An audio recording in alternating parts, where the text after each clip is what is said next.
என்னுடைய அன்பின் வாழ்த்துக்கள்.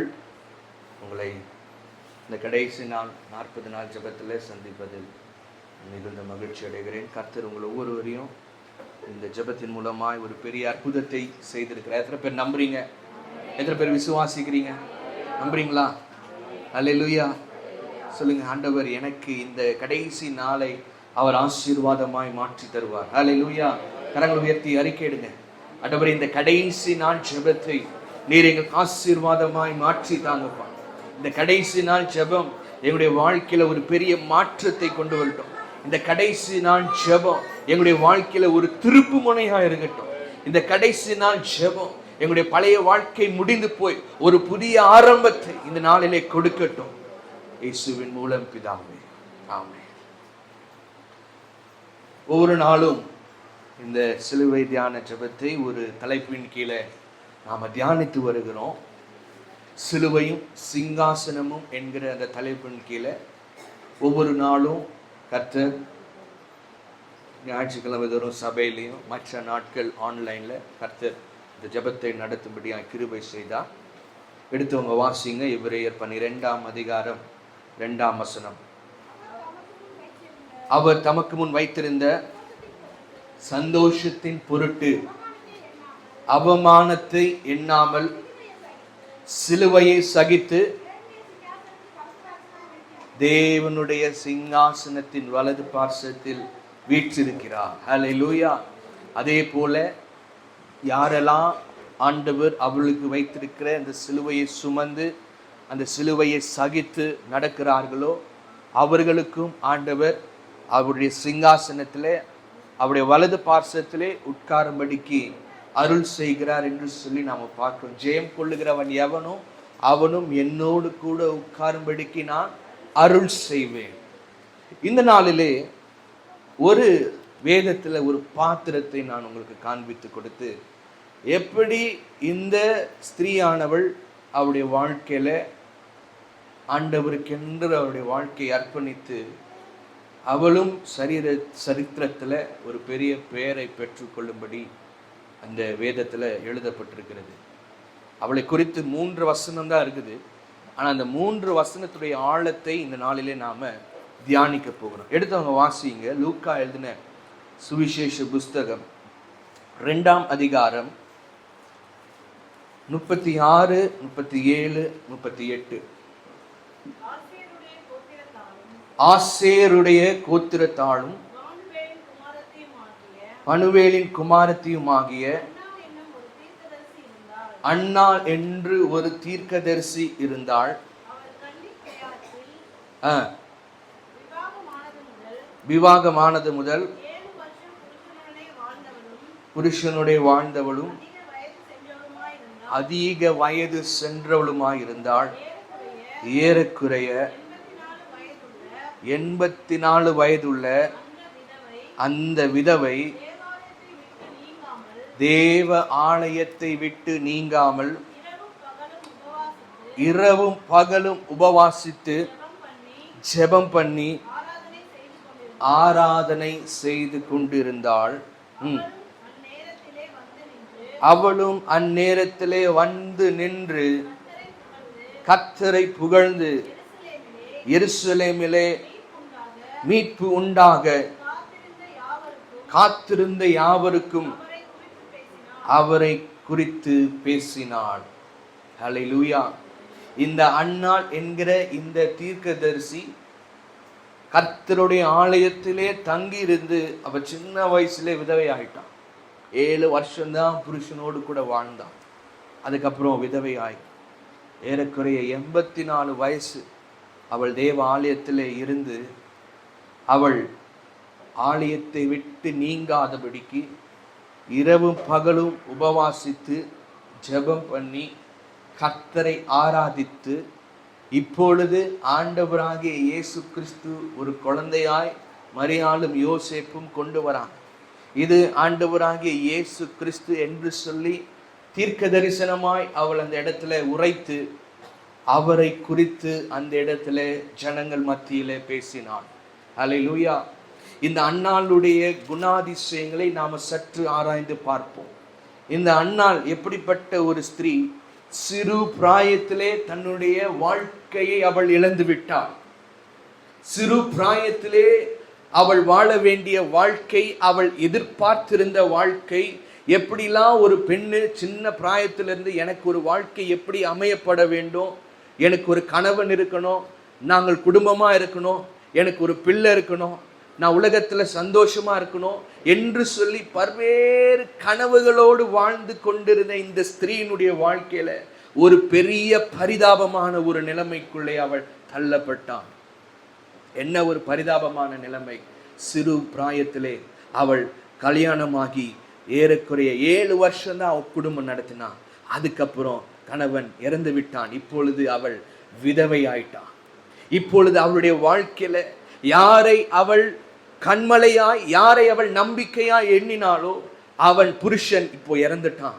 இப்போ அவளுடைய வாழ்க்கை ஒரு பரிதாபமான நிலைமை. இந்த பரிதாபமான நிலைமையில அவள் 2 விதமான வாழ்க்கை அவள் தெரிந்து கொண்டிருக்கலாம்.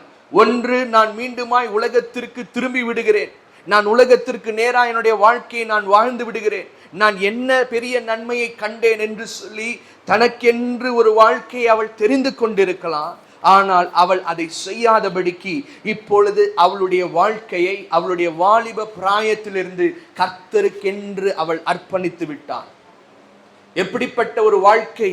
இதுவரைக்கும் நான் வாழ்ந்த வாழ்க்கைக்கு ஆண்டவரே நன்றி என்று சொல்லி இப்பொழுது முற்றிலுமாய் தன்னுடைய வாழ்க்கையை கர்த்தருடைய பாதத்திலே இருந்து, கர்த்தருடைய ஆலயத்திலிருந்து ஊழியத்தை செய்து, கர்த்தருடைய ஆலயத்திலே தங்கி இருந்து, கர்த்தருடைய ஆலயத்திலே பணிவிடைகளை செய்து இப்பொழுது அவளுடைய வாழ்க்கையை முற்றிலுமாய் ஆண்டவருக்கு என்று அர்ப்பணித்து விட்டாள்.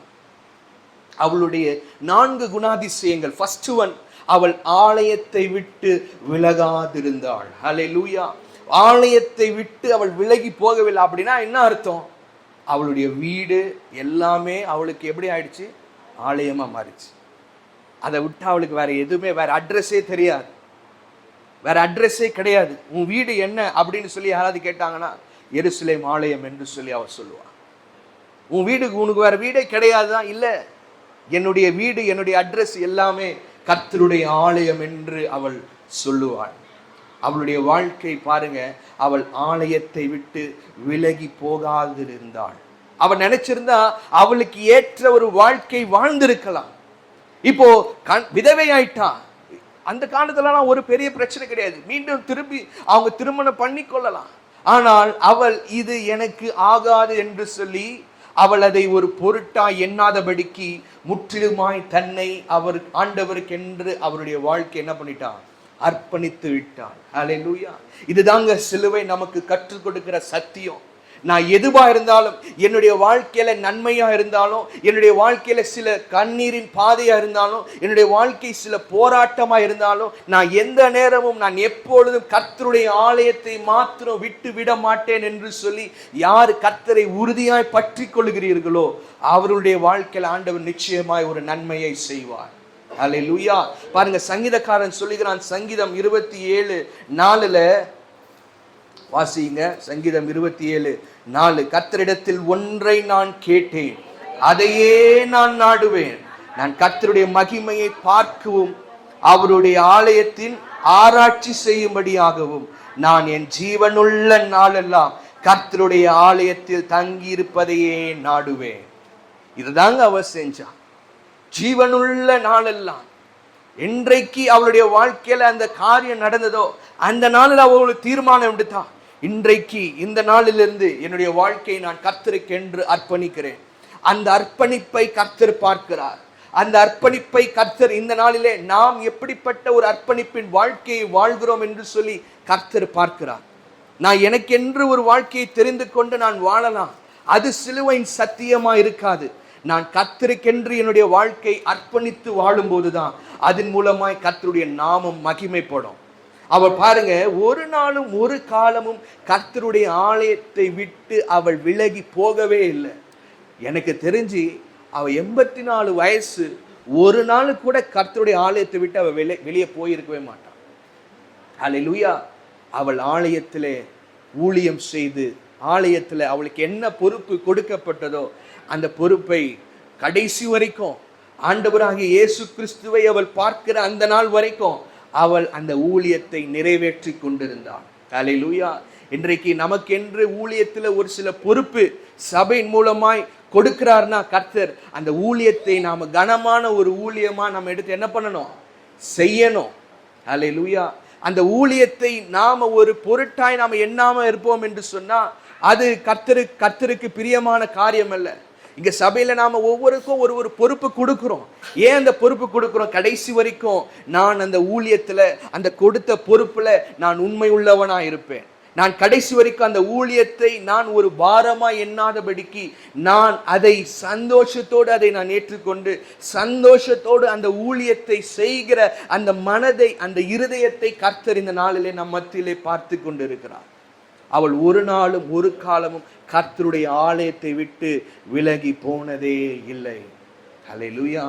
இரண்டாவது, அவள் உபவாசம் பண்ணினாள். அவள் யாருங்க? உபவாசிக்கிற ஒரு ஸ்திரீ. உபவாசம் என்று சொன்னா கர்த்தரோடு மிகவும் ஐக்கியமா இருக்கிறதை காண்பிக்கிறது. பாருங்க, மோசே 40 நாள் அவன் மலையின் மேலே ஆண்டவர் வா என்று சொல்லி அவனை கூப்பிட்ட போது அவன் போகும்போது ஒரு பெரிய கேரியர்ல சாப்பாடு, இன்னொரு ட்ரங்க்ல தண்ணி கொடுத்து கொண்டு அவன் போகல. அவன் எப்படி போனா? வெறும் கையா போனா. வரும்போது கர்த்தருடைய கற்பனைகளை கையில் எடுத்துட்டு வந்தான். இதுதாங்க உபவாசத்தினுடைய அனுபவம். உபவாசம் என்று சொன்னா நானும் அவரும் அவரும் நானும் அந்த ஐக்கியத்திற்குள்ளே வளர்கிறது. அந்த ஐக்கியத்திற்குள்ளே நாம இருக்கிறது. உபவாசத்திற்குள்ளே நாம போயிட்டோம்னா நேரம் போகிறதே நமக்கு தெரியாது. அல்லேலூயா. இன்றைக்கு நாம 1 மணி நேரம் ஜெபம் பண்ணோம்னா 10 முறை கிளாக்கை பார்க்குறோம். 1 மணி முடிஞ்சிச்சா? 1 hour முடிஞ்சிச்சா? இல்ல இன்னும் ஒரு 10 நிமிஷம் செய்யணுமா? அல்லேலூயா. அம்மா சிரிக்கிறாங்க. ஆண்டவர் சொல்றாரு சீஷர்களை பார்த்து, 1 மணி நேரமாவது ஜெபம் பண்ண கூடாதா? ஆனா இவள் பாருங்க, இவள் கர்த்தருடைய ஆலயத்தை விட்டு விலகி போகல. அதே நேரத்துல அவள் உபவாசிக்கிற ஒரு ஸ்திரீயா இருந்தாள். உபவாசம் எனக்கு என்ன கற்றுக் கொடுக்கிறது? நான் இன்னும் அவளுடைய சமூகத்துல எனக்கு என்னுடைய மாம்சத்திற்கு தேவையானதை நான் மறந்து, எனக்கு மாம்சத்துக்கு என்னங்க தேவை? நல்ல ஆகாரம் தேவை. தாகம் வந்துருச்சுன்னா எனக்கு என்ன தேவை? தண்ணீர் தேவை. நான் நல்ல ரெஸ்ட் தேவை. எனக்கு நல்ல தூக்கம் தேவை. இது எல்லாவற்றையும் மறந்து ஆவியிலே என்னுடைய மாம்சத்தை ஆவி ஜெயிக்கும் போது இதையெல்லாம் நாம் என்ன பண்ணிடுவோம்? மறந்துடுவோம். இது ஒரு பொருட்டாய் நம்மளுடைய வாழ்க்கையில அதை நாம் எண்ண மாட்டோம். குறைஞ்சபட்ச வசனம் சொல்லுது, ஒரு வாரத்துல 2 முறையாவது நாம் என்ன பண்ணணும்? உபவாசிக்கணும். உபவாசம். ஏன் உபவாச ஜெபம் சபையில வைக்கிறோம்? ஏன் சாட்டர்டே ஃபாஸ்டிங் பிரேயர் வைக்கிறோம்? அந்த ஃபாஸ்டிங் பிரேயர்ல நாம கொஞ்ச நேரமாவது ஒருவேளை உபவாசித்து ஆண்டவருடைய சமூகத்திற்கு வந்து நம்முடைய விண்ணப்பங்களை ஏறெடுக்கும் போது கர்த்தர் அந்த விண்ணப்பத்தை பார்த்து அதற்கு அவர் பதிலளிக்கிற தேவனா இருக்கிறார். அல்லேலூயா. எடுத்தவங்க வாசிங்க ஒரு வசனத்தை.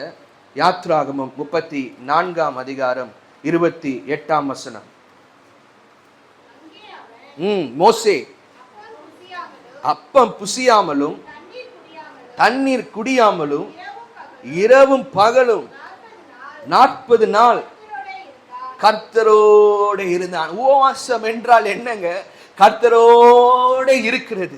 இந்த உலகத்தை மறந்து எல்லாவற்றையும் மறந்து கர்த்தரோடு கூட ஐக்கியப்படுவதுதான் உபவாசத்திற்கு ஒரு பெரிய அடையாளம். வாசிங்க. அவன்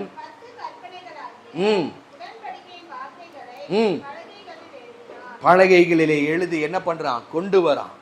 கர்த்தரோடு கூட ஐக்கியப்படுகிறது, கர்த்தரோடு கூட இணைந்து வாழுகிறது. இதுதான் நாம் ஆண்டவருக்குள்ள நாம உபவாசித்து இருக்கிறதற்கு அடையாளமா இருக்கிறது.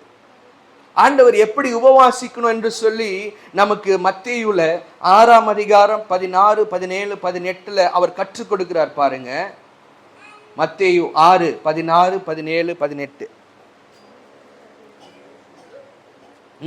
நீங்க உபவாசிக்கும் போது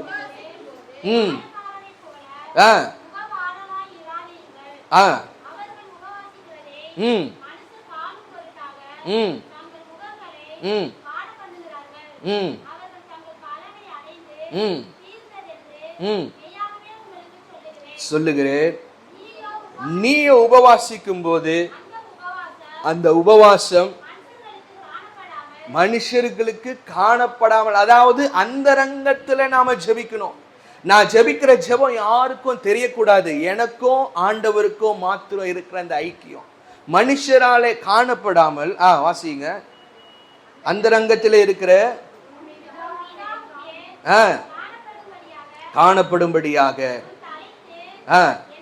உன் தலைக்கு எண்ணெய் பூசி உன் முகத்தை கழுவு, அப்பொழுது அந்தரங்கத்தில் பார்க்கிற உன் பிதா உனக்கு வெளியரங்கமாய் பதில் அளிப்பார். வெளியரங்கமா உங்களுக்கு ஒரு பதில் வேணும்னா, வெளியரங்கமாய் உங்களுடைய வாழ்க்கையில மற்ற ஜனங்கள் பார்க்கத்தக்க விதத்துல கர்த்தர் உங்களை உயர்த்தணும்னா, அந்தரங்கத்துல நீங்களும் கர்த்தரும் நீங்களும் ஐக்கியத்தோடு அந்த ஜெபத்தை ஏறெடுக்கணும். இது எப்படி? உபவாசத்துல. ஹல்லேலூயா. உபவாசத்தினால கூடாத காரியம் ஒன்றுமில்லை. சில காரியங்கள் ஜெபத்தினால நடக்காது. ஆனா உபவாசித்து நாம ஜெபிக்கும் போது நிச்சயமாய் கர்த்தர் அந்த கட்டுகளை உடைத்து எல்லா நுகங்களை முறித்து ஆண்டவர் ஒரு ஜெயத்தை தர வல்லமை உள்ள தேவனாயிருக்கிறார். மூன்றாவது, இவள் யார்? இவள் ஜெபிக்கிறவள். இவள் யாருங்க? ஜெபிக்கிற ஒரு ஸ்திரீ, ஜெபிக்கிற ஒரு தீர்க்கதரிசி. இப்போ இவள் ஜெபிக்கிற ஜெபத்தை கர்த்தர் பார்க்கிறார். இவள் எப்படிப்பட்ட ஜெபத்தை ஏறெடுக்கிறார் என்று சொல்லி கர்த்தர் பார்க்கிறார். நம்முடைய வாழ்க்கையில நம்முடைய ஆவிக்குரிய மனுஷனுக்கு ஆக்சிஜன் எது தெரியுமாங்க? இந்த பூமியிலே வாழ்வதற்கு நமக்கு O2 என்கிற அந்த ஆக்சிஜன் இருந்தாதான் நம்ம என்ன பண்ண முடியும்? வாழ முடியும். நீங்க மற்ற கிரகத்திற்கு, மார்ஸுக்கோ நெப்டியூனுக்கோ புளூட்டோக்கோ மற்ற கிரகத்துக்கு நீங்க போனீங்கன்னா அங்க ஆக்சிஜன் கிடையாது. அங்க நான் நினைச்ச மாதிரி வாழ முடியாது. இப்போ பாத்தீங்களா, கல்பனா சாவ்லா அவங்கெல்லாம் என்ன பண்ணாங்க? ஆராய்ச்சி செய்யும்படியா பெரிய கிரகணங்களை அந்த அந்த ஸ்டார்ஷிப்ல அவங்க போய் கிட்டத்தட்ட 6 மாசம் அவங்க 6 மாசம் அவங்க ஆக்சிஜன் அதுக்குள்ள இருந்ததுனால தான் அவங்க உயிரோடு இருந்தாங்க. அவங்க அதை விட்டு வெளியே வந்தாங்கன்னா என்னது கிடைக்காது. எப்படி இந்த இந்த இந்த இந்த சரீரத்திற்கு ஆக்சிஜன் தேவையோ அதே போல நம்முடைய ஆவிக்குரிய மனுஷன் ஒவ்வொரு நாளும் உயிர் வாழணும்னா அவனுக்கு ஜெபம் என்கிற அந்த உயிர் மூச்சு ரொம்ப அவசியமா இருக்கிறது. ஹல்லேலூயா. ஜெபம் இல்லாத ஒரு வாழ்க்கை செத்த வாழ்க்கை. ஜெபம் இல்லாத வாழ்க்கை அது அர்ப்பணிப்பற்ற ஒரு வாழ்க்கை. ஜெபம் இல்லாத ஒரு வாழ்க்கை தோல்வியின் வாழ்க்கை. கர்த்தருடைய பாதத்துல நாம ஜெபிக்கும் போது கர்த்தர் நம்முடைய ஜெபத்தை கேட்டு நமக்கு ஜெயத்தை தர வல்லமை உள்ள தேவனாயிருக்கிறார். அன்றைக்கு பவுலும் சீலாவும் சிறையிலே அவர்கள் பிடிக்கப்பட்ட போது அவர்கள் 2 பேரும் சேர்ந்து ஜெபித்து ஆண்டவரை துதித்தார்கள். ஆண்டவர் அந்த இடத்துல இறங்கி வந்து அவருடைய சங்கிலிகளை உடைத்து போட்டு ஒரு விடுதலை கொடுத்தார். எலியா ஜெபம் பண்ணினார். 3 வருஷம் மழை வரல. திருப்பி ஜெபம் பண்ணினார், மழை வருது. எப்படிங்க இது முடியும்? இது ஜெபத்தினால மாத்திரம்தான். ஹல்லேலூயா. ஜெபத்துல யாரு நீங்க உங்களுடைய வாழ்க்கையில ஒரு நாளும் ஒரு காலம் ஜெபத்தை மாத்திரம் என்ன பண்ணக்கூடாது? விட்டுறக்கூடாது. ஜெபத்தை நீங்க பிடிச்சிட்டீங்கன்னா ஜெபத்திலே நீங்கள் தரித்து தங்கியிருந்து ஜெபத்திலே நீங்கள் விட்டு விடாதபடிக்கு ஒவ்வொரு நாளும் கர்த்தருடைய பாதத்துல உங்களுடைய விண்ணப்பங்களை ஏறெடுக்கும் போது இதை கர்த்தர் பார்த்து நிச்சயமாய் உங்களுடைய வாழ்க்கையில அவர் பதிலளிக்கிற வல்லமை உள்ள தேவனாய் அவர் இருக்கிறார். 4வது, அவள் என்ன காரியத்தை செய்தாள்? அவள் கர்த்தரை ஆராதித்தாள். கர்த்தரை ஆராதிக்கிற ஒரு ஸ்திரீயா இருந்தாள். கர்த்தருடைய நாமத்தை உயர்த்துகிறவள். கர்த்தர் என்னுடைய வாழ்க்கையில செய்த நன்மைகளுக்காக கர்த்தருக்கு நன்றி சொல்கிறவள். ஆனால் அவளுடைய வாழ்க்கையில ஒரு பெரிய நன்மையை பார்க்கல. ஏன்னா அவளுடைய வாழ்க்கையே ஒரு போராட்டமான ஒரு வாழ்க்கை, ஒரு கண்ணீரின் வாழ்க்கை. ஆனால் அவைகளின் மத்தியிலும் அவள் கர்த்தருக்கு நன்றி சொல்லி கர்த்தருக்கு உண்மை உள்ள ஒரு பாத்திரமானா இருந்து கர்த்தருக்கு துதி பலிகளை ஸ்தோத்திர பலிகளை செலுத்துகிற ஒரு ஸ்திரீயா இருந்தாள், ஒரு தீர்க்கதரிசியா இருந்தாள். ஹல்லேலூயா. துதிக்கிறவனுடைய வாழ்க்கையில கர்த்தர் துதியின் மத்தியிலே அவர் வாசம் செய்து அந்த துதியின் மூலமாய் ஜெயத்தை தருகிற தேவன். ஹல்லேலூயா. துதி எடுத்தால் சாத்தான் ஓடுவான். சும்மாலாம் ஃபாதர் அந்த பாட்டு எழுதல. அதுல அந்த வரியெல்லாம் ரொம்ப ஸ்ட்ராங்கான வரி. அந்த துதியின் அந்த ஜெகோஷபா அவன் தனக்கு முன்பதாய் ஒரு பாடல் குழுவை ஏற்படுத்தி அவர்கள் பாடி துதிக்க செய்ய தொடங்கின போது எதிரிகள் தங்களுக்குள் வெட்டுண்டு மடிந்து போனார்கள். ஹல்லேலூயா. அவள் ஒரு துதிக்கிற ஒரு ஸ்திரீயா இருந்தாள். அவளுக்குள்ள 4 தன்மை. அவள் தேவனுடைய ஆலயத்தை விட்டு விலகாதவள், அவள் உபவாசிக்கிறவள், அவள் ஜெபிக்கிறவள், அதே நேரத்தில் அவள் ஆண்டவரை துதிக்கிறவளாயிருந்தாள். இவருடைய வாழ்க்கையில கர்த்தர் ஒரு பெரிய காரியத்தை செய்தார். இவள் எந்த கோத்திரத்திலிருந்து வந்திருக்கிறார் நீங்க பாத்தீங்கன்னா 36ஆம் வசனத்தை வாசிங்க. ஆசேர் என்கிற ஒரு கோத்திரம். யோசேப்பு 12 கோத்திரத்துல நீங்க பாத்தீங்கன்னா அதுல ஒவ்வொரு கோத்திரம் இருக்கு. ஈசாக்கார், செபுலோன், நப்தலி, தான், இப்படிப்பட்ட கோத்திரத்துல ஆசேர் என்கிற இந்த கோத்திரத்திலிருந்து பனுவேலுடைய குமாரத்தி ஆகிய இந்த அன்னாள். இந்த கோத்திரம் வேதத்துல ஒரு முக்கியத்துவம் வாய்ந்த ஒரு கோத்திரம். இந்த கோத்திரத்தை குறித்து நான் உங்களுக்கு ஒரு சில வசனங்களை நான் உங்களுக்கு எடுத்து காண்பிக்கிறேன். வாசியுங்கள். 2 நாளாகமம் 30ஆம் அதிகாரம் 11ஆம் வசனம். 2 நாளாகமம் 30ஆம் அதிகாரம் 11ஆம் வசனம். ஆகிலும் ஆசேரிலும் மனாசேயிலும் செபுலோனிலும் சிலர் மன தாழ்மையாகி எருசலேமுக்கு வந்தார்கள். இப்படிப்பட்ட ஒரு சில கோத்திரம் எருசலேமுக்கு வந்தது. இந்த கோத்திரத்தில் ஒருவள் தான் அன்னாள்.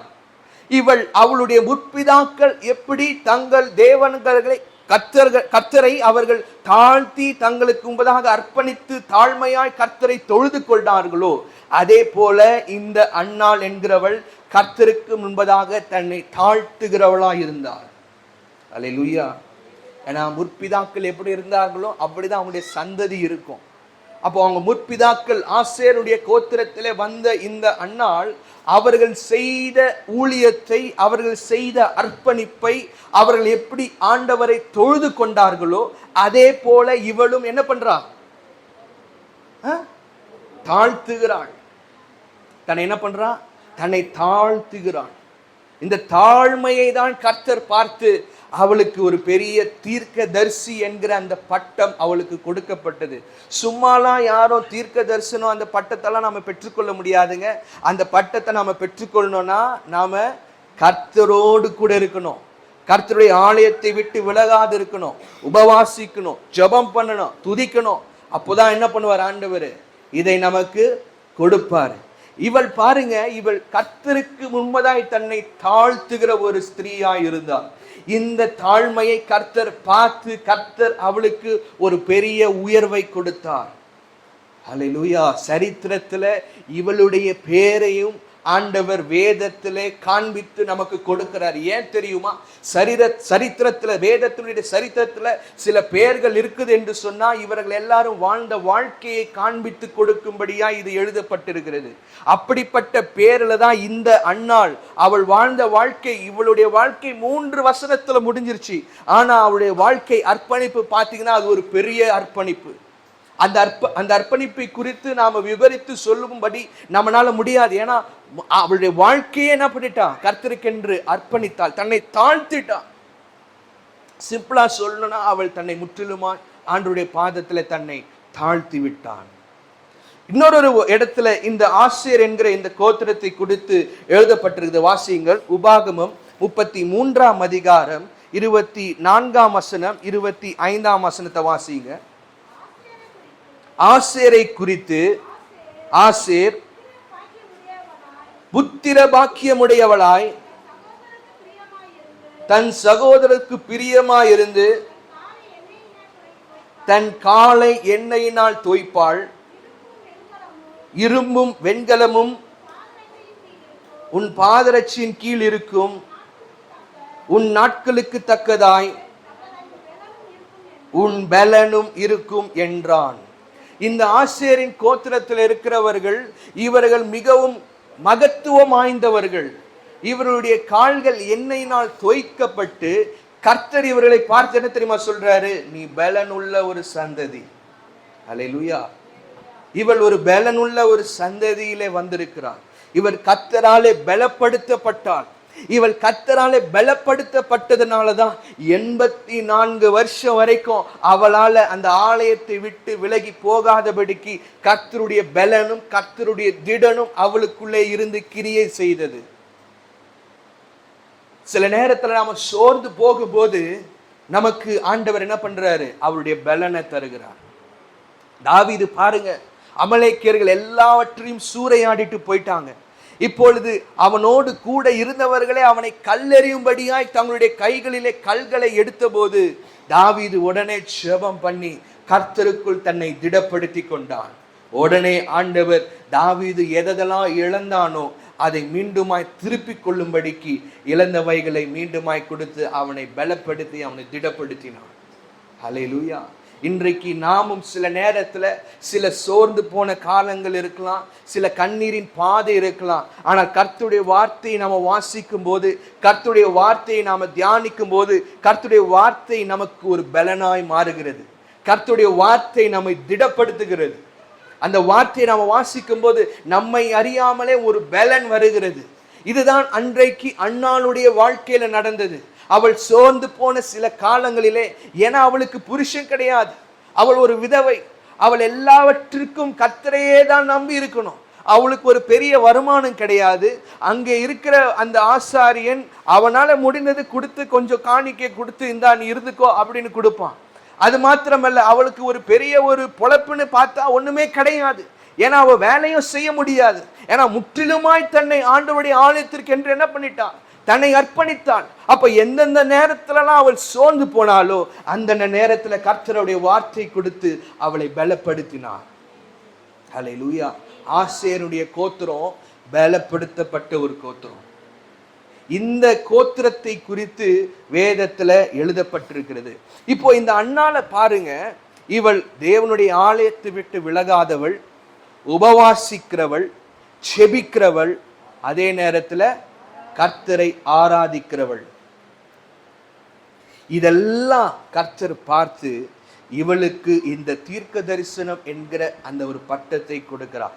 இவள் எப்படி தன்னை தீர்க்கதரிசி என்று காண்பிக்கிறாள் என்று சொல்லி ஒரு சம்பவத்தை நான் உங்களுக்கு எடுத்து காண்பிக்கும்படியாய் விரும்புகிறேன். இப்ப வாசியுங்க, லேவியராகமம் 12ஆம் அதிகாரம். லேவியராகமம் 12ஆம் அதிகாரம் 6ஆம் வசனம்.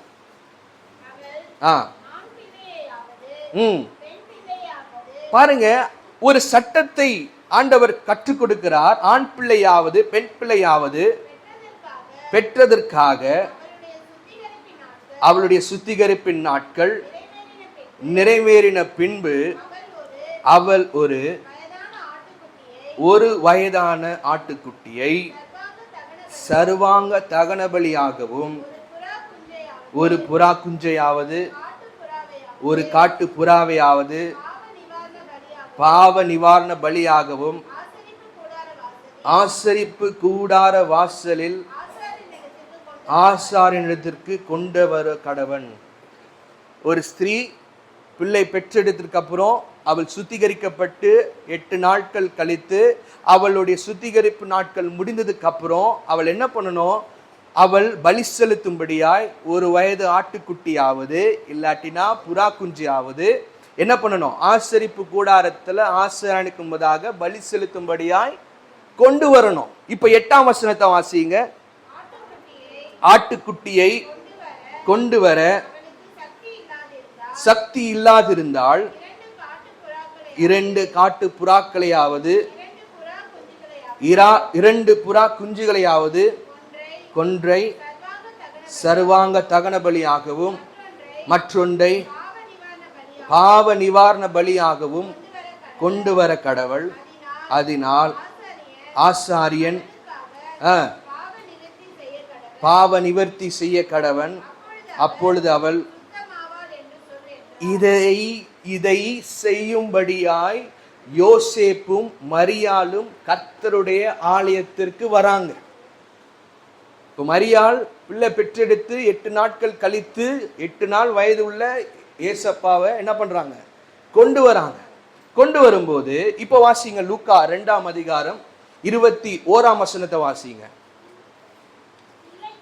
பிள்ளைக்கு பண்ண வேண்டிய 8ஆம் நாளிலே அது கற்பத்திலே உற்பவிக்கிறதுக்கு முன்னே தேவதூதனால் சொல்லப்பட்டபடியே பேரிட்டார்கள். இப்ப மோசேயின் நியாய பிரமாணத்தின்படியே சுத்திகரிப்பின் நாட்கள் நிறைவேறின போது முதல் பேரான எந்த ஆண் பிள்ளையும் கர்த்தருக்கு பரிசுத்தமானது எண்ணப்படும் என்று கர்த்தருடைய நியாயப்பிரமாணத்தில் எழுதியிருக்கிறபடி ஒப்பு கொடுக்கவும்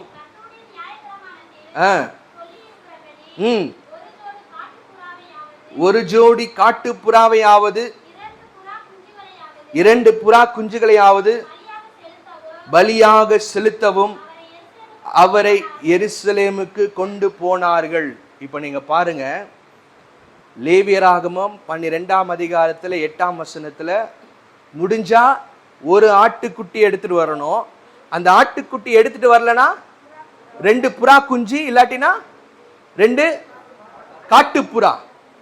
இவங்க பாருங்க, இவங்க ஆண்டவராகிய இயேசு கிறிஸ்துவை அவங்களுடைய கையில எடுத்துக்கொண்டு வந்து 2 புறா குஞ்சியாவது 2 காட்டு புறாயாவது கொண்டு போகணும் என்று சொல்லி எருசலேமுடைய ஆலயத்திற்கு கொண்டு போனார்கள்.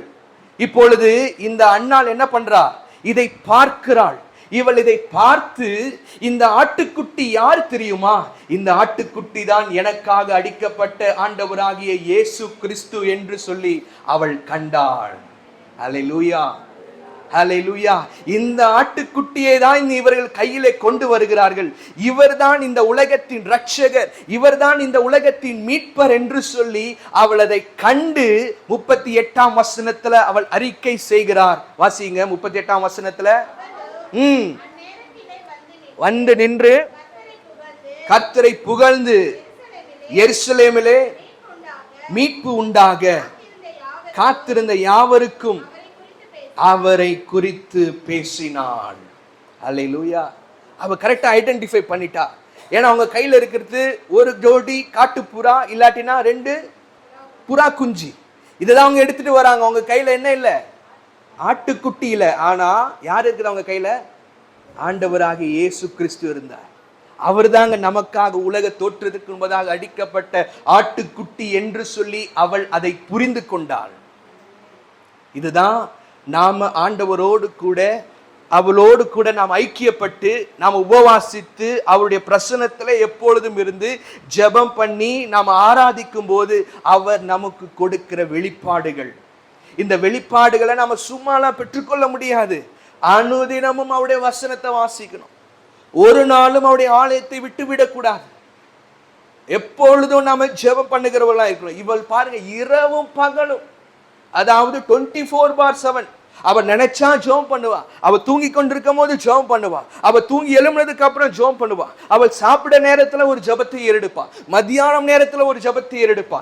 இரவும் பகலும் கர்த்தரை ஜெபிக்கிறவளா இருந்தபடினாலதான் அவளுக்கு இந்த வெளிப்பாடு கிடைத்தது. இன்றைக்கு என்னுடைய ஆசை என்ன தெரியுமா? நாம எல்லாரும் கர்த்தருடைய பாதத்துல காத்திருந்து அவருடைய வெளிப்பாடுகளை அறிந்து கொள்ளுகிற பிள்ளைகளாய் நாம மாறணும். ஆண்டவர் நமக்கு என்ன சொல்ல வர்றார், இந்த வார்த்தையின் மூலமாய், இந்த ஆழமான சத்தியத்தின் மூலமாய் நான் என்ன புரிந்து கொள்ளுகிறேன், இதனால இந்த உலகத்திற்கு என்ன நடக்க போகிறது, நம்முடைய குடும்பத்துல என்ன நடக்க போகிறது என்று சொல்லி முன்கூட்டியே நீங்கள் தீர்க்க தரிசனம் சொல்லுகிறவர்களாய் மாறணும். ஹல்லேலூயா. எல்லாருக்கும் இந்த வரத்தை ஆண்டவர் கொடுத்திருக்கிறார். நாம் இதை கண்டுபிடிக்கணும். இதை நாம கண்டுபிடித்து எப்ப முடியுங்க? அவருடைய ஆலயத்துல நான் எப்பொழுதும் இருக்கணும், எப்பொழுதும் உபவாசிக்கிறவனாய் இருக்கணும், எப்பொழுதும் அவருடைய சமூகத்துல காத்திருக்கிறவனாய் இருக்கணும், எப்பொழுதும் அவரை துதிக்கிற ஒரு மகனாய் காணப்படணும். அப்பொழுது கர்த்தர் நம்மை அவருடைய வேதத்தின் ஆழங்களை புரிந்து கொண்டு அதனுடைய வெளிப்பாட்டுகளை அறிந்து கொள்ளும்படியாய் கர்த்தர் நமக்கு என்ன பண்றாரு? கிருபை செய்கிறார். இந்த ஆசேரனுடைய கோத்திரமும் யூதாவில் இருந்த 12 கோத்திரங்களும் அன்றைக்கு பரலோகத்திலே வாசிங்க. வெளிப்படுத்தல் விசேஷம் 7ஆம் அதிகாரத்துல 6ஆம் வசனத்தை வாசிங்க பார்க்கலாம். ஆசேர் கோத்திரத்தில் முத்திரை போடப்பட்டவர்கள் எத்தனை பேரு? 12,000. ஆசேருடைய கோத்திரத்தில் முத்திரை போட்டவர்கள். இந்த ஆசேருடைய கோத்திரத்துல இருந்தவளும் ஒருத்தி யார் தெரியுமா? அன்னாள். இந்த அன்னாளும் அன்றைக்கு கர்த்தருடைய சிங்காசனத்துல இருந்தாள். இதுதாங்க, சிலுவையை சகித்தால் அவர் உங்களுக்கு சிங்காசனத்தை தருவார். சிலுவையை சகிக்கிறவர்களுக்கு தான் கர்த்தர் சிங்காசனத்தை தருகிறார். இவளுடைய வாழ்க்கை, அவள் தனக்கென்று ஒரு சிலுவையை அவள் எடுத்துக்கொண்டு ஒரு அர்ப்பணிப்பின் வாழ்க்கையை வாழ்ந்தாள். முற்றிலுமாய் தன்னை கிறிஸ்துவுக்கென்று, கர்த்தருக்கென்று தன்னை அர்ப்பணித்து தேவனுடைய ஆலயத்தை விட்டு விடாதபடிக்கு கர்த்தரையே நோக்கி இருந்து, கர்த்தரையே காத்திருந்து, கர்த்தரிடத்திலே ஜெபம் பண்ணி இரவும் பகலும் அவருடைய வேதத்தை வாசித்து அவள் தியானித்து கொண்டு கர்த்தரை துதித்து கொண்டுகிறவளாக இருந்தாள். இவளுடைய பேரும் அன்றைக்கு பரலோகத்துல ஆசேருடைய கோத்திரத்துல 12,000 பேர்களிலே அவள் என்ன பண்றா? சிங்காசனத்திலே இருக்கிறாள். நான் ஜெயம் கொண்டு பிதாவுடைய சிங்காசனத்திலே உட்கார்ந்தது போல ஜெயம் கொள்ளுகிறவன் எவனும் அவனும் என்னுடனே கூட சிங்காசனத்தில் உட்காரும்படிக்கு நான் அருள் செய்வேன். நாம் கர்த்தருடைய வாழ்க்கையில, நாம் கர்த்தருக்கென்று ஒரு அர்ப்பணிப்பின் வாழ்க்கை வாழும்போது நாம ஜெபிக்கிறவர்களாய், கர்த்தரை துதிக்கிறவர்களாய், அவருடைய வேதத்தை ஆராய்ச்சி செய்கிறவர்களாய், அந்த வேதத்தின் ஆழங்களை, மகத்துவங்களை புரிந்து கொள்கிறவர்களாய், உபவாசிக்கிறவர்களாய் ஒரு அர்ப்பணிப்பின் வாழ்க்கை வாழும்போது நாமும் நமக்கென்று அவர் ஆயத்தம் பண்ணின அந்த சிங்காசனத்திலே உட்காரும்படிக்கு அருள் செய்கிறார். அல்லேலூயா. அன்னாளை போல என்னையும் ஆண்டவரே மாற்றுங்க என்று சொல்லி என்ன பண்ணுங்க? கேளுங்க. இவள் பாருங்க, அதே வெளிப்படுத்தல 7ஆம் அதிகாரம் 10ஆம் வசனத்துல நீங்க வாசிக்கும் போது, அவர்கள் மகா சத்தமிட்டு ரட்சிப்பின் மகிமை சிங்காசனத்தின் மேல் வீற்றிருக்கிற எங்கள் தேவனுக்கும் ஆட்டுக்குட்டியானவருக்கும் உண்டாவதாக என்று ஆர்ப்பரித்தார்கள். இந்த ஆட்டுக்குட்டியானவரை தான் அன்றைக்கு அன்னாள் கண்டுபிடித்தாள். இவர் யாரு? இந்த ஆட்டுக்குட்டியானவர் யாரு? ஆண்டவராகிய இயேசு கிறிஸ்து. உலகம் தோற்றுவதற்கு முன்பதாக நமக்காக அடிக்கப்பட்ட தேவ ஆட்டுக்குட்டி. சிலுவையிலே நமக்காக அவர் அடிக்கப்பட்டார். சிலுவையிலே அவர் நமக்காக ரத்தம் சிந்தப்பட்டார். சிலுவையிலே நமக்காக அவர் எல்லாவற்றையும் ஏற்றுக்கொண்டார். நம்முடைய பாவங்களின் நிமித்தம், நம்முடைய அக்கிரமங்களின் நிமித்தம், நம்முடைய மீறுதலின் நிமித்தம் அவர் எல்லாவற்றையும் ஏற்றுக்கொண்டு சிலுவையிலே அவர் நம்மை இழுத்து கொண்டார். அவர் நம்மை சிலுவையில இழுத்து கொண்டபடியினால நீங்களும் நானும் இன்றைக்கு அவருடைய பிள்ளைகளாய் நாம மாறி இருக்கிறோம். நமக்காக எல்லாவற்றையும் செய்து முடித்தார். ஆனா நாம என்ன பண்றோம்? சில நேரத்தில் ஆண்டவருடைய பிரசன்னத்தை நாம மறந்துடுறோம். சில நேரத்தில் உலகத்திற்கு நேராய் நம்மளுடைய இருதயம் திருப்பப்படுகிறது. சில நேரத்துல மனுஷர்களை நம்பி இருக்கிறோம். சில நேரத்துல இவர்கள் உதவி செய்வார்களா என்று சொல்லி இவர்களை நாம சார்ந்து இருக்கிறோம். கர்த்தரே தெய்வம் என்று சொல்லி சில நேரத்துல நாம மறந்துடுறோம். இதை நாம மறந்ததுனாலதான் சில நேரத்துல சிலுவையை குறித்தே நாம மறந்துடுறோம். சிலுவை தியான நாட்கள் வரும்போது மாத்திரம் சிலுவை குறித்து நாம தியானிக்கிறோம். ஆனா வருஷத்துல 365 நாள் என்ன பண்ணணும்? சிலுவையை குறித்த மேன்மையை சொல்லி சொல்லி ஆண்டவருக்கு நன்றி சொல்லணும். இவள் அப்படிதான் செய்து கொண்டிருந்தார். இரவும் பகலும் தன்னை முற்றிலுமாய் அர்ப்பணித்து. ஏன்னா இவளுக்கு தெரியும், நான் ஆராதிக்கிற தேவன் இன்னார் என்று அவள் அறிந்திருந்தாள். அன்றைக்கு சிமியோனும் இந்த அன்னாளும் யோசேப்பும் மரியாளும் இயேசுவை அவருடைய கையிலே கொண்டு வந்த போது, இவள்தான் இந்த உலகத்திற்கு மீட்பை கொடுக்க போகிற கர்த்தர் என்று சொல்லி இவளை குறித்து அவர்கள் மத்தியிலே அவர் என்ன பண்றார்? சாட்சி சொல்லி அவள் சுவிசேஷத்தை சொல்லி ஒரு கூட்ட மக்களை ஆயத்த பண்ணினார். சிலுவை நமக்கு கற்றுத்தருகிற உபதேசம் என்ன? நமக்காக மரித்த ஆண்டவராகிய இயேசு கிறிஸ்துவை நாம் பிறருக்கும் சொல்லி அவர்களையும் நாம் என்ன பண்ணணும்? கர்த்தருடைய ராஜ்யத்திற்குள்ளே நாம கொண்டு வரணும். அந்த மேன்மையான பாரம், அந்த ஊழியம் நமக்காக ஆண்டவர் கொடுத்திருக்கிறார். இவள் அந்த ஊழியத்தையும் அங்க நிறைவேற்றினாள். இவள் ஒரு அர்ப்பணிப்பின் வாழ்க்கையை ஒரு பக்கம் வாழ்ந்திருந்தால், இன்னொரு பக்கம் கர்த்தருடைய ஊழியத்தை, சுவிசேஷத்தை அவள் அந்த இடத்துல என்ன பண்றா? சொன்னா. அன்னாளை போல ஒரு அர்ப்பணிப்பு இந்த நாளிலே, இந்த கடைசி நாட்களிலே, பொல்லாத உலகத்திலே, உலகம் அழிவுக்கு நேராய் போய்கொண்டிருக்கிறது. இன்னும் நாம வாழ்க போகிறது கொஞ்ச காலம்தான்.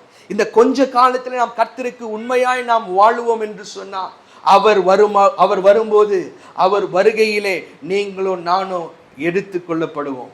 இல்லாட்டினா நாம் எல்லாரும் கைவிடப்படுவோம். அந்த பரிதாப நிலைமை நமக்கு வர வேண்டாம். ஒரு நாளும் அதை நாம் எதிர்பார்த்து நாம் இருப்போம் என்று சொன்னால் நம்முடைய வாழ்க்கை அவ்வளவுதான். இதுவரைக்கும் நான் வாழ்ந்ததற்கு ஒன்றுக்குமே பிரயோஜனமே இல்லாம போயிடும். இப்போ ஒரே ஒரு காரியத்தை மாத்திரம் நான் சொல்லி உங்களுக்காக நான் ஜெபிக்க விரும்புகிறேன். பாருங்க, நான் சொன்ன இல்லைங்களா, கடைசி காலத்துல நாம வாழ்ந்து கொண்டிருக்கிறோம். வெளிப்படுத்தல் விசேஷம் 7ஆம் அதிகாரம் 1ஆம் வசனத்தை வாசிங்க.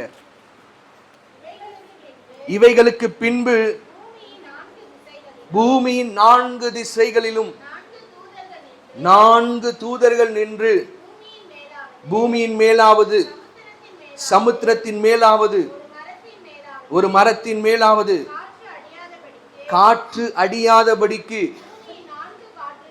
பூமியின் 4 காற்றுகளையும் பிடித்திருக்க கண்டேன். ஜீவனுள்ள தேவனுடைய முத்திரை போல உடைய வேறொரு தூதன் சூரியன் உதிக்கும் திசையிலிருந்து ஏறி வர கண்டேன். அவன் பூமியையும் சமுத்திரத்தையும் சேதப்படுத்துகிறதற்கு அதிகாரம் பெற்ற அந்த 4 தூதர்களை நோக்கி,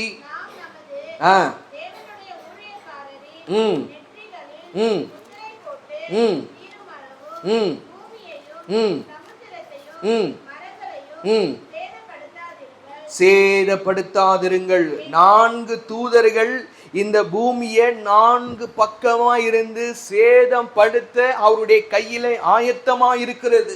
ஆனால் ஒரு தூதன் சூரியன் கிழக்கிலே இருந்து, சூரியன் எங்க உதிக்கும்? கிழக்கே, ஈஸ்ட், ஃப்ரம் த ஈஸ்ட், அங்க இடத்துல இருந்து ஒரு சூரியன், ஒரு தேவ தூதன் என்ன பண்றாரு? வருகிறாரு. இந்த தேவ தூதன் யார் தெரியுமா? ஆண்டவராகிய இயேசு கிறிஸ்து. மத்தேயு 2ஆம் அதிகாரம் 2ஆம் வசனத்துல நீங்க வாசிக்கும் போது, யூதருக்கு ராஜாவாக பிறந்தவர் எங்கே? கிழக்கிலே அவருடைய நட்சத்திரத்தை கண்டு அவரை பணிந்து கொள்ள வந்தோம்.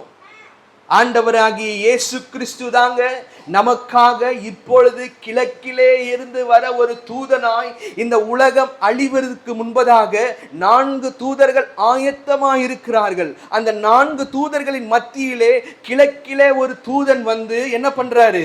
வெயிட் பண்ணுங்க. இவர்களுடைய தலையிலே இருக்கிறவர்களுக்கு கர்த்தருடைய முத்திரை யார் மேல போடப்பட்டிருக்கிறதோ அவர்கள் மேலே எந்த சேதமும் வராதபடிக்கு அவர்களை நாம பாதுகாக்கணும். அதுக்கப்புறமா தான் என்ன வரும்? அழிவு வரும். அப்போ நீங்களும் நானும் கர்த்தருடைய முத்திரை நமக்கு மேலே போடும்படியாய்தான் ஆண்டவராகிய இயேசு கிறிஸ்து இந்த பூமிக்கு வந்து மரணத்திற்கு ஏதுவா இருந்த நம்மை நித்திய ஜீவனை கொடுத்து நித்திய மீட்பை எடுத்து பரலோகத்தை சுதந்தரித்துக் கொள்ளும்படியாய் ஆண்டவர் நமக்கு கிருபை செய்திருக்கிறார். ஆனா ஒரு காரியத்தை நீங்க நன்றாய் புரிந்து கொள்ளணும். இது ஒரு எச்சரிப்பின் சத்தமாய் சொல்லுகிறேன். 4 தூதர்கள் நமக்காக காத்து கொண்டு இருக்கிறாங்க. நம்முடைய வாழ்க்கையில, நம்முடைய நெற்றியில, இந்த ஃபோர்ஹெட்ல கர்த்தருடைய முத்திரை இருந்தா மாத்திரம்தான் நாம இந்த அழிவிலிருந்து பாதுகாக்கப்படுவோம். அப்போ கர்த்தருடைய முத்திரை எது? பரிசுத்த ஆவியானவர் நமக்கு கொடுக்கிற அந்த முத்திரை. அந்த முத்திரை என்ன முத்திரை? இவன் என்னுடைய மகன், இவன் என்னுடைய மகள். அந்த முத்திரை நமக்கு மேலே, கர்த்தர் மேலே, நம்ம மேலே போட்டிருப்பார் என்று சொன்னா இந்த உலகம் எதுவும் நம்ம என்ன பண்ண முடியாது? சேதப்படுத்த முடியாது. கர்த்தருடைய வருகையில நீங்களும் நானும் பாதுகாக்கப்படுவோம். ஹல்லேலூயா. அந்த முத்திரைக்காக தான் நம்ம காத்திருக்கணுங்க. அந்த முத்திரை கடைசி நாள் வரைக்கும் அந்த முத்திரை என் மேல இருக்கணும். ஏதோ நான் ரட்சிக்கப்பட்டேன், என் மேல முத்திரை வந்துருச்சு, அதோடு முடிஞ்சிருச்சு என்று சொல்லி அல்ல. சிலர் அப்படிதான் நினைச்சிருக்கிறாங்க. நான் ரட்சிக்கப்பட்டுட்டேன், நான் ஞானஸ்நானம் பெற்றுட்டேன், நான் கர்த்தருடைய பிள்ளையா தானே இருக்கிறேன், இப்போ நான் எனக்கு மனப்போன போக்கில் நான் அப்பப்போ வாழுவேன். ஆனால் கரெக்டாக நான் ஞாயிற்றுக்கிழமை ஆராதனை வந்து கர்த்தரை ஆராதித்துருவேன். திருப்பி 6 நாட்கள் எனக்கு ஏற்ற போல நான் வாழுவேன். ஓய்வு நாளில் வந்து கர்த்தரை ஆராதிப்பேன். அப்படி அல்லங்க. அந்த ரட்சிப்பு நிறைவேற பிரயாசப்படணும். அந்த முத்திரை அனுதினமும் என் நெற்றியில இருக்கணும். அந்த முத்திரை என் நெற்றியில இருந்தாதான், அதுதான் அந்த தேவ தூதனுக்கு ஒரு அடையாளம். அந்த தேவ தூதன் அழிக்க வரும்போது யாருடைய நெற்றியிலே அந்த முத்திரை இருக்கிறதோ அவர்கள் அழிக்கப்படாதபடிக்கு காத்து கொள்ளப்படுவார்கள். ஹல்லேலூயா. இந்த உலகத்துல கடைசி நாட்களே நாம வாழ்ந்து கொண்டிருக்கிறோம். எல்லாரும் நம்ம கண்களை மூடி நாம எழும்பி நிற்போமா? இந்த 40 நாள் ஜெபத்தினுடைய கடைசி நாள். ஒரு எச்சரிப்பின் சத்தமாய் கர்த்தர் இந்த நாளிலே நம்மோடு கூட பேசிக் கொண்டிருக்கிறார். யாருடைய நெற்றியிலே கர்த்தருடைய முத்திரை போடப்பட்டிருக்கிறதோ அவர்களை கர்த்தர் பாதுகாக்கிறார். அந்நாளை போல நான் என்னுடைய வாழ்க்கையை வாழ அர்ப்பணிப்பேன் என்று சொன்னார். நிச்சயமாய் உங்களுடைய நெற்றியிலே அந்த முத்திரை கண்டிப்பாக இருக்கும். ஹல்லேலூயா. Thank you Jesus. Thank you Jesus. எல்லாரும் கொஞ்ச நேரம் நாம ஆண்டவரை நோக்கி பார்ப்போமா? ஆண்டவரே, அந்நாளை போல ஆண்டவரே, நாங்கள் உம்முடைய ஆலயத்தை ஒரு நாளும் விட்டுறக்கூடாதுப்பா. ஒரு நாளும் உடைய பிரசனத்தை விட்டு நாங்க தூரம் போயிடக்கூடாதுப்பா. இளைய குமாரன் ஒரு நாள் தூரம் போனா அவனுடைய நிலைமை பரிதாபமான ஒரு நிலைமையாய் மாறிட்டு, அதுக்கப்புறம் அவன் புத்தி தெளிந்து அவனுடைய கண்கள் திறக்கப்பட்ட போது, ஐயோ, நான் என்னுடைய தகப்பனாருடைய வீட்டை விட்டு நான் வந்தேனே, நான் அவருடைய வீட்டிற்கு கடந்து போவேன், அவருடைய சமூகத்திற்கு போவேன் என்று சொல்லி தன்னுடைய இருதயத்தை அவன் கடினமாக்கி கொண்டு அவனுடைய தகப்பனுடைய வீட்டிற்கு வந்தான். எப்படி? நான் ஒரு வேலைக்காரனாய் போகிறேன், நான் ஒரு பிள்ளையாய் போல என்று சொல்லி. ஆனால் தகப்பனோ தூர இடத்திலிருந்து அவனை பார்த்த உடனே ஓடி போய் கட்டி பிடித்து முத்தமிட்டு, அவன் எந்தெந்த அதிகாரத்தை இழந்தானோ அந்த அதிகாரத்தை மீண்டுமாய் அவனுக்கு கொடுத்து அவனை மீண்டுமாய் மகனாய் ஏற்றுக்கொண்டான். அதே போல இன்றைக்கு கர்த்தர் நமக்காக காத்து கொண்டிருக்கிறார். ஒருவேளை நாம நினைக்கலாம், நான் நல்லா தானே இருக்கிறேன், எனக்கு ஒரு குறையும் இல்லையே, நான் கரெக்டா சர்ச்சுக்கு போறேனே, நான் கரெக்டா கர்த்தரை ஆராதிக்கிறேனே, இதெல்லாம் நாம செய்கிறோம், கரெக்டு தாங்க. நம்முடைய வாயினால் கர்த்தரை நாம பிரியப்படுத்துகிறோம். ஆனால் நம்முடைய இருதயமோ கர்த்தரை விட்டு தூரமாயிருக்கிறது. ஆண்டவரே, இன்றைக்கு நான் உம்முடைய சமூகத்திற்கு வருவேன். உம்முடைய சமூகத்திற்கு, உம்முடைய பிரசன்னத்தை விட்டு எப்படி அந்நாள் தேவனுடைய ஆலயத்திலே தங்கி இருந்து தேவனுடைய ஆலயத்தை விட்டு விலகி போகாமல் இருந்தாலோ அதே போல நாங்களும் ஆண்டவரே ஒரு நாளும் உம்முடைய பிரசன்னத்தை விட்டு, உம்முடைய தெய்வீக பிரசன்னத்தை விட்டு நாங்கள் ஒரு நாளும் உலகத்திற்கு நேராய், பாவத்திற்கு நேராய், மாம்சத்திற்கு நேராய் நாங்கள் போகாதபடிக்கு ஆண்டவரே எங்களை நீங்க பாதுகாத்துக் கொள்ளுங்க என்று சொல்லி ரபா ஷபதல ரபா ரிஹாந்தல ரபா ரிகா ஷதல ரபோ ரிபா கபதல ரபா. ஹல்லேலூயா. என்னை உம் மண்டையிலே கிட்டி சேர்த்து கொள்ளுங்கப்பா. முன்னே தூரமாய் இருந்த நீங்கள் அவருடைய ரத்தத்தின் மூலமாய் சமீபமானீர்கள். ஒரு நாள் நம்ம தூரமாய் இருந்தோம். நாம நினைச்சா நம்மனாலே அவருக்கு முன்பதாய் அவர் கிட்ட வந்திருக்க முடியாது. ஆனால் ஆண்டவராகிய இயேசு கிறிஸ்து என்றைக்கு இந்த பூமிக்கு வந்து தன்னை முற்றிலுமாய் சிலுவையிலே அர்ப்பணித்தாரோ அவர் நம்மை கிட்டி சேரும்படியாய் கிருபையை, ஸ்லாக்கியத்தை கொடுத்திருக்கிறார். கிருபாசன தண்டையிலே தைரியமாய் நெருங்கும்படியான பாக்கியத்தை அவர் நமக்கு கொடுத்திருக்கிறார். ஆனால் அநேக நேரம், சில நேரத்துல நாம ஆண்டவரை மறந்துடுறோம். சில நேரத்தை ஆண்டவரை விட்டு நாம தூரம் போயிடுறோம். நம்ம உதடளவுல கர்த்தரை துதிக்கிறோம், ஆனா நம்முடைய இருதயமோ கர்த்தரை விட்டு தூரமா இருக்கிறது. ஆண்டவரே, இன்றைக்கு நான் உம் மண்டையில கிட்டி சேருவேன் அப்பா. உம்முடைய சமூகத்துல நான் எப்பொழுது இருப்பேன் ஆண்டவரே. அனுதினமும் உம்மை நோக்கி நான் உபவாசிப்பேன், உம்மை நோக்கி நான் ஜெபம் பண்ணுவேன். உம்முடைய வேதத்தின் ஆழங்களை நான் அறிந்து கொள்ளுவேன். உம்முடைய வேதத்தின் மகத்துவங்களை நான் புரிந்து கொள்ளுவேன். இதன் மூலமாய் அந்த வெளிப்பாடுகளை நான் அறிந்து கொள்ள என்னையும் ஒரு பாத்திரமா எடுத்து பயன்படுத்துங்க என்று சொல்லி, எப்படி அன்னாள் தேவனுடைய ஆலயத்திலே ஒரு தீர்க்கதரிசி என்று எண்ணப்பட்டு அவள் ஆலயத்திலே பயன்படுத்தப்பட்டாலும், அதே போல நாங்களும் ஆண்டவரே உம்முடைய ராஜ்யத்திற்கென்று பயன்படுகிற ஒரு பாத்திரவான்களாய், உம்முடைய ஊழியத்தை செய்கிறவர்களாய், அன்றைக்கு ஆண்டவராகிய இயேசு கிறிஸ்துவை குறித்து அவள் ஜனங்கள் மத்தியிலே அவள் சுவிசேஷம் சொல்லி நித்திய மீட்பு இவராலே வரப்போகிறது என்று சொல்லி தீர்க்க தரிசனம் உரைத்தாள். நாமும் அப்படிதான் இருக்கணும். ஆண்டவர் நமக்கு கொடுத்துக்கிற இந்த ஊழியத்தை ஒரு நாள் நம்ம அசட்டையா எண்ணாதபடிக்கு இந்த ஊழியத்தை நிறைவேற்றும்படி கொடுத்திருக்கிற ஊழியத்தை பொறுப்பாய் நான் செய்வேன். ஆண்டவர், நீங்க எந்த ஊழியம் எனக்கு கொடுத்தாலும், சபையில் எனக்கு கொடுக்கப்பட்டிருந்தாலும், எந்த ஊழியமா இருந்தாலும், அது சுவிசேஷ ஊழியமா இருந்தாலும் சரி, அது சிறுவர் ஊழியமா இருந்தாலும் சரி, சபையில நான் ஒரு சின்ன ஒரு பாயை போட்டா கூட கர்த்தர் அதை பார்க்கிறாருங்க. கர்த்தர் அதை பார்க்கிறார். அதற்குரிய கனத்தை நிச்சயமாய் அவர் கொடுப்பார். ஹல்லேலூயா, ஹல்லேலூயா. Thank you Lord.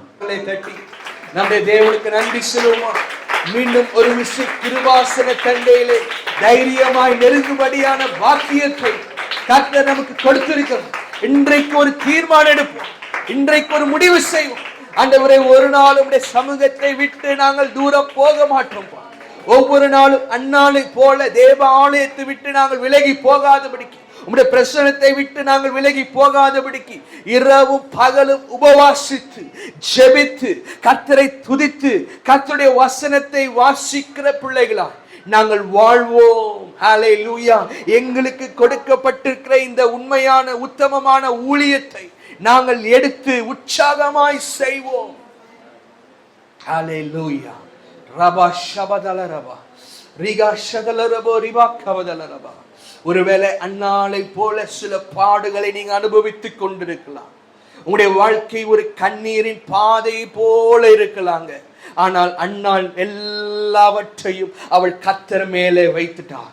அவருடைய சுமை, அவருடைய வேதனை, அவருடைய பாரங்கள், அவருடைய கண்ணீர் எல்லாவற்றையும் ஆண்டவர் மேலே வைத்துவிட்டு, வருத்தப்பட்டு பாரம் சுமக்கிறவர்களே, நீங்கள் எல்லாரும் என்னிடத்தில் வாருங்கள், நான் உங்களுக்கு இளைப்பாறுதல் தருவேன் என்று அறிந்திருந்த அன்னாள் கர்த்தருக்கு முன்பதாக தன்னுடைய பாரத்தை எல்லாவற்றையும் வைத்துவிட்டு அவள் விடுதலையோடு கர்த்தரை சேவித்தாள். ஹல்லேலூயா.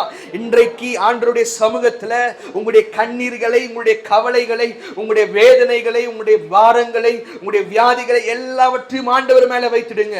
அவர் நிச்சயமாய் உங்களுக்கு ஒரு விடுதலை தந்து இந்த 40 நாள் ஜெபத்தின் மூலமாய் ஒரு புதிய ஆரம்பத்தை கொடுத்து, ஒரு புதிய நன்மையை கொடுத்து, ஒரு புதிய துவக்கத்தை கொடுத்து ஆண்டவர் உங்களை ஆசீர்வதிப்பார். ரபா ஷபதல ரபா.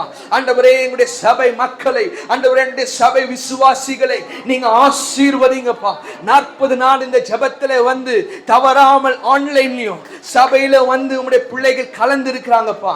நிச்சயமா உங்களுடைய பிள்ளைகளுடைய வாழ்க்கையில நீ பெரிய காரியத்தை செய்ய போகிறீர். நீங்கள் சும்மா இருந்து நான் உங்களுக்கு செய்ய போகிற இந்த பயங்கரமான காரியத்தை நீங்கள் காண்பீர்கள். ஹல்லேலூயா. அப்பொழுது உங்களுடைய கண்கள் இதை காணும், அப்பொழுது உங்களுடைய கண்கள் அதை காணும். ரபா ஷபதல ரபா ரிகாந்தல ரபோ ஷபதல ரபோ ரிபா கவதல ரபா. ஹல்லேலூயா. நான் கர்த்தர் பெரிய காரியத்தை செய்கிற தேவன். அவர் பெரியவராய் இருக்கிறபடினாலே அவருடைய வாழ்க்கையில பெரிய காரியத்தை செய்ய வல்லமை உள்ள தேவனாய் இருக்கிறார். எல்லாவற்றையும் ஆண்டவர் மேல ஏற்றி விட்டு இன்றையிலிருந்து ஆண்டவரே, என்னுடைய வாழ்க்கையில ஒரு புதிய துவக்கத்தை நீங்க கொடுத்ததுக்காக நன்றி என்று சொல்லி ஆண்டவருக்கு மீண்டுமாய் கரங்களை தட்டி நாம நன்றி சொல்லலாம். Thank you Jesus. Thank you Holy Spirit. ஆண்டவரே, இந்த நாளிலும் உங்களுடைய ஜனங்களுக்காக உங்களுடைய சமூகத்துல வருகிறேன் அப்பா. அவருடைய நேரத்தை உங்களுடைய பாதத்துல அவங்க செலவிட்டு இருக்கிறாங்க. முடிந்த அளவுக்கு இந்த ஜெபத்துல கலந்து கொண்டு ஆண்டவரே, வேலை ஸ்தலத்தின் மத்தியிலும் உத்தியோகத்தின் மத்தியிலும் உமக்கென்று அவங்க நேரத்தை செலவிட்டு இருக்கிறாங்கப்பா. இதையெல்லாம் நீங்க பார்த்திருக்கிறீங்க. இதற்குரிய கனத்தை நிச்சயமா நம்முடைய பிள்ளைகளுடைய வாழ்க்கையில வருகிற நாட்களிலே அவர்கள் பார்க்க போகிறாங்க. ஆண்டவரே, நீர் எப்படிப்பட்ட தேவன், நீர் உண்மையுள்ள தேவன் என்று சொல்லி, ஆண்டவரே நீர் பெரிய தேவன் என்று சொல்லி, நீர் அவருடைய வாழ்க்கையில எந்தெந்த காரியத்தெல்லாம் இந்த 40 நாள் ஜெபத்தில் நம்முடைய பாதத்தில் அவங்க விண்ணப்பங்களை வைத்திருக்கிறாங்களோ, ஆண்டவரே அந்த விண்ணப்பத்திற்கு நீங்க தக்க பதில் அளித்து, நீங்கள் துன்பத்தை கண்ட வருஷத்திற்கு அவர் சரியாய் உங்களை மகிழ்ச்சி ஆக்குவார் என்று சொன்ன அந்த வார்த்தையின்படி ஹல்லேலூயா, உங்களை சரியாய் அவருடைய மகிழ்ச்சியினால, அவருடைய சந்தோஷத்தினால, அவருடைய சமாதானத்தினால, அவருடைய நிறைவான ஆசீர்வாதத்தினால இப்பொழுதும் நீங்கள் எல்லாவற்றிலும் சம்பூர்ணமுடையவர்களாய் மாற்றும்படி கர்த்தர் உங்களுக்கு ஒரு பெரிய நன்மையை வரப்போகிற நாட்களிலே செய்ய போகிறார். நம்புங்க, விசுவாசிங்க, காத்திருங்க. கர்த்தர் செய்கிறதை உங்கள் கண்கள் காண போகிறது. சுற்றி உள்ள கண்கள், ஜனங்கள் காணத்தக்க விதத்தில் உங்களை உயர்த்தி மேன்மைப்படுத்தி அழகு பார்க்கிற தேவனாய் அவர் இருக்கிறார். Thank you Lord, thank you Lord, thank you Lord, thank you Lord. துன்பத்தை கண்ட வருஷத்திற்கு சரியாய் உங்களை மகிழ்ச்சியாக்கும்.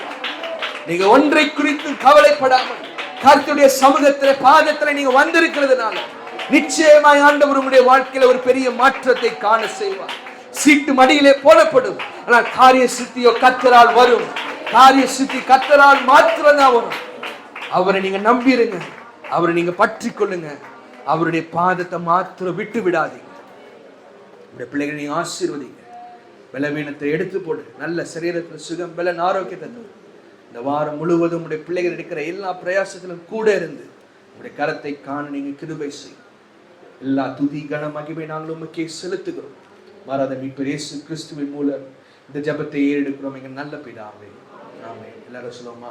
என் ஆத்துமாவே கர்த்தரை ஸ்தோத்திரி, என் முழு உள்ளமே அவருடைய பரிசுத்த நாமத்தை ஸ்தோத்திரி. என் ஆத்துமாவே கர்த்தரை ஸ்தோத்திரி, கர்த்தர் செய்த சகல உபகாரங்களையும் மறவாதே.